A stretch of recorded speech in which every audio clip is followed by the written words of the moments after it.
রাজধানীর যানজট নিরসনে ঢাকার 4টি আন্তনগর বাস টার্মিনাল অতি দ্রুত শহরের বাইরে স্থানান্তরের নির্দেশ দিয়েছেন প্রধানমন্ত্রী তারেক রহমান। সোমবার সচিবালয়ে মন্ত্রিপরিষদ বিভাগে অনুষ্ঠিত রাজধানীর যানজট নিরসন ও ট্রাফিক ব্যবস্থাপনা আধুনিকায়ন সংক্রান্ত এক সভায় এই সিদ্ধান্ত গ্রহণ করা হয়েছে। প্রধানমন্ত্রীর উপপ্রেস সচিব হাসান শিপলু জানান, রাজধানীর দীর্ঘদিনের যানজট সমস্যা কমাতে 4টি আন্তনগর বাস টার্মিনাল শহরের বাইরে সরিয়ে নেওয়া হবে। সিদ্ধান্ত অনুযায়ী ফুলবাড়িয়া গুলিস্তান বাস টার্মিনাল স্থানান্তর হবে কেরানীগঞ্জে, গাবতলী বাস টার্মিনাল স্থানান্তর হবে হেমায়েতপুরে এবং সায়দাবাদ যাত্রাবাড়ি বাস টার্মিনাল স্থানান্তর করা হবে কাশপুরে। আর মহাখালী বাস টার্মিনাল প্রথমে পূর্বাচলে অস্থায়ীভাবে স্থানান্তরিত হবে, পরে স্থায়ীভাবে টঙ্গীর কাছে নেওয়া হবে।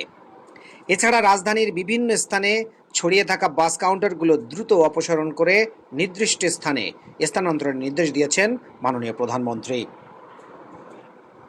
সবাই রাজধানীর ট্রাফিক ব্যবস্থা আধুনিকায়ন, ট্রাফিক সিগন্যাল ব্যবস্থা উন্নয়ন, এআই নির্ভর ক্যামেরা স্থাপন নিয়ে বিস্তারিত আলোচনা হয়েছে।